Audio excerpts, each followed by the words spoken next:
강선우 의원의 자진 사퇴로 여전히 여가부 장관 자리가 공석으로 유지되며 다음 후보자가 누가 될지 관심이 몰리고 있습니다. 현재 여러 인물들이 거론되고 있는데 그 와중에 상당히 파격적인 인사가 하마평에 올라 화제입니다. 이재명 정부가 출범한 지도 2달가량이 되어가는 가운데 국무위원 인선이 거의 마무리됐지만 그중 새로운 교육부 장관, 여가부 장관은 임명되지 않은 상태입니다. 특히 민주당 보좌진협회와 여성계, 이른바 진보를 참칭하는 언론들의 집단 협공으로 강선우 후보자가 드랍하며 여가부 장관 인사가 더욱 중요해졌습니다.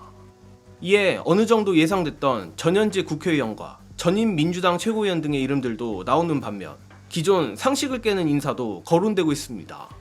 일단 언론 보도에 따르면 남인순 민주당 의원, 권인숙 전 의원, 서은숙 전 최고위원 등이 거론되고 있다고 하며 또 다른 보도에서는 정춘생 조국혁신당 의원, 용해인 기본소득당 대표, 정춘숙 전 민주당 의원 등이 거론된다고 합니다.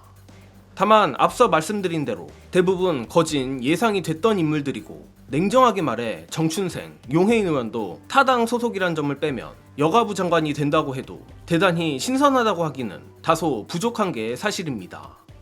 물론 업무라는 것이 단순히 파격이나 신선함 가지고만 하는 게 아니니 어느 정도 그 분야의 전문성이라든지 검증된 능력이야말로 중요한 것임은 두말할 필요가 없습니다. 그런데 놀랍게도 이들 외에 생각지도 못한 인사가 여가부 장관 후보자로 거론됐습니다. 심지어 여가부에 대한 전문성까지 어느 정도 검증됐다는 평가인데 그 인물은 바로 김한규 민주당 의원입니다. 마침 이재명 대통령이 지난 대선 과정에서 여성가족부를 성평등 가족부로 개편하겠다고 공약한 만큼 여성을 임명하는 기존 관례를 깨고 남성을 지명할 수도 있다는 관측이란 것입니다. 게다가 김한규 의원은 지난 21대 국회 보궐선거로 입성한 뒤 무려 현재까지 국회 여성가족위원회에서 활동하고 있고 특히 이번 22대 국회에서는 여가위 민주당 간사도 역임하는 등 여가부 정책의 발단은 평이라고 합니다. 또한 김한규 의원이 최근엔 무난하지만 과거 민주당원들의 뒷목을 잡게 만드는 행보를 했던 것도 사실인데 재밌게도 오히려 이런 점 때문에 상대적으로 개파색이 옅어 통합형 인선에 들어맞다는 해석이 나올 수 있다는 분석입니다. 안 그래도 장관 지명을 받기 하루 전까지 기차를 몰던 김영훈 노동부 장관이나 민주화 이후 최초 민간인 출신 국방장관이 된 안규백 장관 사례만 봐도 능력만 있으면 기존의 통념을 박살내는 것도 주저하지 않는 이재명 대통령의 성향상 김한규 여가부 장관은 충분히 가능한 카드라는 것입니다. 게다가 김한규 여가부 장관 카드를 제가 흥미롭게 보는 이유는 극단화된 여성계와 어느 정도 합리적이고 타협의 여지가 있는 여성계를 구분지을 수 있는 절호의 기회이기 때문입니다. 예컨대 다수는 아니겠지만 일부 극단적 여성계에서는 모든 사안을 성별 환원주의적으로 해석하는 경향이 없지 않습니다. 또한 이들은 민주진영 쪽에 있는 척하면서도 늘 중요한 순간에 민주진영의 발목을 잡았고 결과적으로 분열을 시켰던 것도 사실입니다. 대표적으로 과거 문재인 정부 시절 해화역에서 집회를 하며 박근혜를 추앙하고 민주정부를 여성 혐오 정부로 낙인 찍었던 일부를 말하는 것입니다. 그럼에도 문재인 정부는 이들에 대해 정확한 팩트체크와 원칙적 대응 대신 오히려 고개를 숙였고 이는 훗날 펜코라는 최악의 극우 집단을 양성하는 하나의 계기가 됩니다. 그런데 김한규 의원이 여가부 장관 후보자로 지명된다고 하면 분명 단순히 남자라는 이유로 반발하는 이들이 있을 것이고 중요한 건 과거와 달리 이제는 그런 억지 반발이 통하지 않을 거라는 겁니다. 이는 우리 민주시민들이 그동안의 경험을 통해 판단 능력이 길러진 탓도 있을 것이고 무엇보다 이재명 대통령의 인사 기준은 단순한 성별이 아니라 철저한 능력과 성과라는 것을 너무도 잘 알기 때문입니다.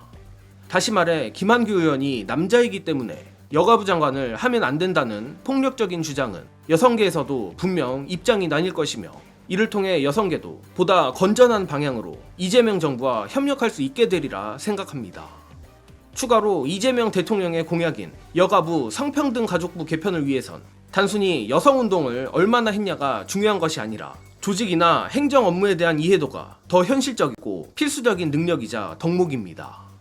바로 그런 점 때문에라도 김앤장 로펌에서의 경험, 청와대 정무비서관 경험, 여가위 경험을 두루 갖춘 김한규 의원이 현 상황에서 여가부 개혁을 위한 상당히 매력적인 카드라고 봅니다. 물론 인사는 대통령의 고유 권한이고 김한규 의원도 아직까지 거론되는 인사 중 한 명일 뿐이기에 이 모든 건 추측일 뿐입니다. 또한 그에 앞서 김한규 의원의 의지가 선행돼야 할 것이며 역대 최초의 남성 여가부 장관이 탄생한다고 모든 게 한방에 해결되는 것도 아닌 이상 장관이 누가 되든 정권과 우리 지지자의 꾸준한 서포트도 뒷받침돼야 할 것입니다. 그리고 이는 저의 독자적인 생각만은 아닌 것 같습니다.